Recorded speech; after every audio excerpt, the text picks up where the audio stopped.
I'm about to teach you how to get Google to love your backlinks like never before. We are going to use Google's tricks against them and dominate the competition. This is stuff that no one else is teaching, and this is exactly how I've done 8 figures in commissions just in the last few years. Google loves my links. You're going to be making so much money, you're going to be using $100 bills as your bookmarks in your how to spend it guide. You'll be stuffing your mattresses with cash instead of memory foam. A sound investment for a good night's sleep. You'll need an architect to design a new wallet that is much more large. Get ready to find a new chiropractor because your back's about to hurt from carrying around duffel bags full of cash. I know, corny as hell. That was so corny, I should probably apologize to Real Corn. Sorry, Corn. Let's get serious. Let's talk about SEO. So one of the many benefits of me doing SEO for almost 20 years now is I've been able to follow the algorithm during this time. And Google has really evolved over the years. They've actually done a really good job at getting better at determining link quality and then doing things like naturalizing anchor text. But I want to talk about the history because it's really important you understand this so you have a full grasp of why we're going to be doing what we're going to be doing, which I'm going to teach you in just a little bit. So back before like 2012 or so, SEO was like simple, like dead simple. I would literally build just tons of profile links with like 90% exact match anchor text, and I'd be ranking on page 1 within a week for the most competitive terms. It was about bulk links and bulk exact match anchor text. Quality didn't matter, relevancy didn't matter, quantity mattered. Things started to change around April 2012, which is when the Penguin update hit. One of the biggest things that the Penguin update targeted was exact match anchor text, or I should say like unnatural percentages of exact match anchor text. I got hammered because I was using very unnatural percentages. Again, I was using like 90% plus exact match keyword anchor text. So when Penguin first hit, you could still get away with like 60% exact match anchor text, right? And with low quality links. But as time went on, they started to tighten this up more and more. The anchor text percentages started to tighten, right? The unnatural percent started to tighten more and more, and they started getting better at determining quality of links. But really, until about 2018 or so, anchor text was still the main determining factor of relevancy. Although at this time, Google could determine quality links better, the relevancy was still determined more through the anchor text. This meant that you could get links on high quality sites, even if they're totally irrelevant, as long as they're using exact match anchor text or keyword anchor text, and they would still work. Before 2018, you didn't really see too many sites ranking with at least a good bit of exact match anchor text mixed in.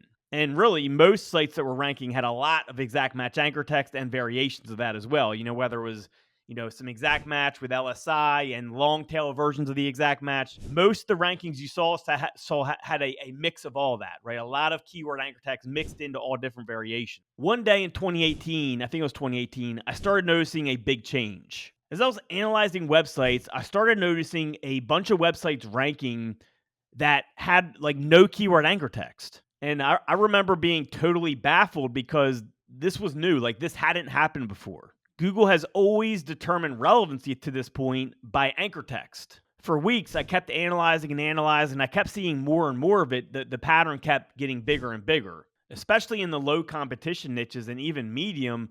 I noticed there were sites ranking with 0 keyword anchor text. Then, of course, the higher competition sites still had keyword anchor text in there, but it was a lot less than it used to be. So at this point, I started realizing that Google changed the way that they determine relevancy and how they're treating anchor text as well. They were no longer exclusively using anchor text to determine relevancy. That was the conclusion that I came to initially, and it was right, but I'm going to tell you exactly what it is in a minute. I want to show you some examples, and before I do, though, I want to be clear that anchor text is still important. Keyword anchor text does still help move the needle. It just doesn't do it nearly as much as it used to back, before 2018. All right, so let's go to Google and let's go do a random search. Let's go search for like Austin roofer. All right, and let's go see what comes up. So we're going to skip the maps, obviously. And the first ranking site right here is Austin Longhorn Roofing. Okay, so we're going to go ahead and click on that. And we're going to analyze. I just want to show you what I saw or what I started. You're going to now see this all over the place. It's been, 6 years. But I want to show you what I'm talking about, and then you're going to start learning how you want to build your links from this. So let's go ahead and go to their anchor text portfolio first. So as I bring up their anchor text portfolio, before 2018, this site would have never ranked on the first page. Okay, this site's ranking number 1 for Austin Roofer. This would have never happened before 2018. They would have need a whole bunch of exact match anchor text in here, and things like Austin Roofer, visit this Austin Roofer, Austin Roofer, or Austin Roofing person, just different variations of that. You would need to see that in here. But you see, they have empty anchor. There's a branded, there's another branded, there's a URL link, branded, website, visit website, branded, metal roofing. It's more like a general keyword. So they don't really have any exact match anchor text in here. So when I first started seeing this, I'm like, what the hell is going on? Like, I didn't understand.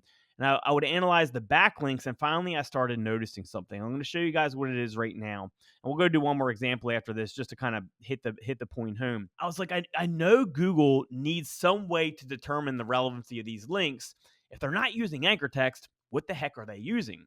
And before I tell you exactly what it is, remember what I teach for on-page, okay? The biggest factors for on-page are, of course, keyword in domain is the biggest one, and then keyword in URL, and then keyword in title are the 3 biggest, right? Those are the 3 big on-page ranking factors, and we cover that in other videos why. One day I noticed this, and I was like, oh my God, it clicked, right? Basically, what they are doing is using the on-page factors in reverse for backlinks. Here's what I mean. They're basically reading the important places of the links going to the website to determine the relevancy. What I mean is, if we go and we search for Austin, and let's do up Austin, we're going to notice if you look on the left side, any yellow means Austin is in somewhere in the title or the URL of the link going to the website that we're analyzing. So as I scroll down here, we see a whole bunch of Austin lit up. That tells me these links are very relevant for Austin, okay? We can also do something like, what's the other keyword that we're looking at? Like something like roof. So let's go do roof. Holy smokes. Look at all that yellow on the left side of the screen.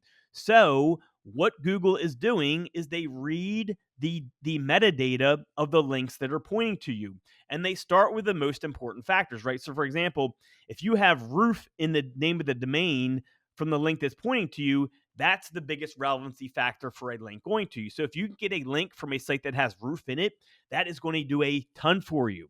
Now, if it's in the URL, that would probably be the second thing, and then title would be the third. Those are really close. So title and URL are very close. But you can see as we read this data, let me delete this just so we can read it. Look at the first one. Roofers, Texas, roofing. Let's look at the second one. Roofers, roofing. Third one, business, construction, which has to do with it. Roofing, TX, roofing, TX. So every link almost you read here is going to have like roofing or Texas or Austin in it, something along those lines. That is how Google reads a lot of their data. So let's go ahead and do another one. Let's do something like Miami injury lawyer. Okay, I was looking at this before. Now, let's scroll down and we'll skip the maps and all that. So the first one I'm not going to analyze because it's an interpage ranking. It's easier to analyze a homepage because if we analyze an interpage, then we have to analyze the homepage and the interpage, and it's a deeper analyzation. So I'm going to go to the first homepage ranking, which is this one right here, okay, injuryattorneyfla.com. So let's go ahead and analyze this. Let's go and look, and we'll run it through Ahrefs again, and we're going to go do the anchor text first. And again, we see it's mostly branded anchor text, right? We see a little bit of longer tail keywords in here, but in 2018, this would have never ranked. They would have need one of their top anchor text to be something like injury attorney Florida or Miami, whatever we're doing, Miami personal injury law or something like that.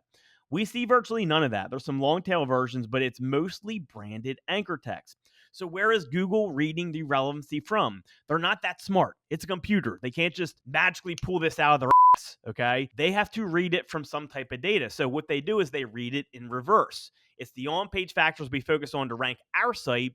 They look at those factors for the links that are pointing to you. So again, look what we see here. I'm not going to do a search, but first one, Florida, personal injury lawyers. Florida, top personal injury attorneys. Lawyers, personal injury, Florida. Look how many of those keywords are in that metadata there, the important places that are for on page from this link that is pointing to the website we're analyzing. Next one right here, Miami and Florida. Even though it's talking about podiatrist, I don't know what that is, we see Miami and Florida in there. Florida, statute of limitations, which has to do with legal stuff. Miami accident lawyer. Look at this. domain has Miami injury lawyer in it. That is a very important link. That does a lot for you because they have Miami and injury lawyer in the domain name, which is the biggest on-page ranking factor. When you take that in reverse, this link is probably doing more than any other link that they have because of that fact right there. Then you also have Florida, statute of limitations. So again, every link that you read here just about is extremely relevant to what this site is ranking for, and that is a big way that Google reads data. Here's the next one. What Mom found, that was not a good one right there. Lawyers, law firms, Florida, right here. Miami, Florida, lawyers in the domain name, Florida, Miami. See another one, accident injury lawyers, injury law, Miami. So again, as you read this data, you can see that these are extremely relevant links. And that is one of the top ways now, in my opinion, how Google determines relevancy. And this is how I kick butt with my sites because I make sure this data is in the links that I'm building. And you want to know what the coolest part is? I've been working together with someone since 2018 to design the most powerful link building software there is. He has like over 20 times the linking resources of anyone else in the entire world. Not only that, but you can filter through any metrics you want for your links. So for example, if you only want links from sites that have lawyer in them, you can do that. If you only want links from sites that have 10,000 plus traffic, you can do that. You can filter his entire network of sites before you place your order, and then you can place it based off your filters. I mean, he has built-in footprint detection. He has everything with it. And the best thing above everything else is his entire team is trained for what I just showed you. So when you go and you place an order for a link, you can put in what keywords you want in that important metadata that Google's going to be reading that's pointing to your website. His team is trained on this. This is one of the major ways that I've dominated the competition over the last few years. Now, there's a link in the description for anyone that wants to, check out that service, whatever the case is. Or look, you can do it on your own. I'm not just trying to show this service. That's not what this is about. This is about teaching you what type of links work. If you want someone else to do it for you, the best by far is right below. Okay, there's no one else better who has a better software out, like not even close. But on the other hand, if you want to do it yourself, you need to consider all of these things I talked about. You need to consider that the keywords you're trying to rank for and LSI versions of those keywords are being put in the metadata of the links that are pointing to your website, because that's a big way that Google determines relevancy. Now, remember, this is a bot, right? This is a bot that goes and crawls things. Although it is smart and AI is getting smarter, it has to read data to determine certain things. And if it can specifically read in important places that, this link says injury lawyer in the title, in the URL, that's going to give it certain credit and a lot more credit for injury lawyer. Yes, they can determine relevancy in other ways these days, but that is the big way. That is like the 100% way that they can definitely determine, okay, this is definitely what this link is about. And it's going to give you the most credit for relevancy when they do that. All right, so hopefully this helps you determine, how to properly start building your links. I can go deeper into this.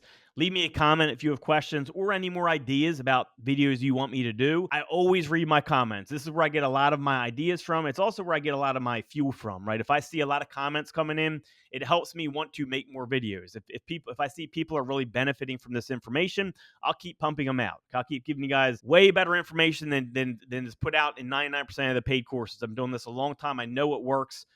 I just need to know what to put out there. I need to know what you guys want from me in terms of content, right? So make sure you leave a content, or make sure you leave a content. Make sure you leave a comment, subscribe. Talk to you soon.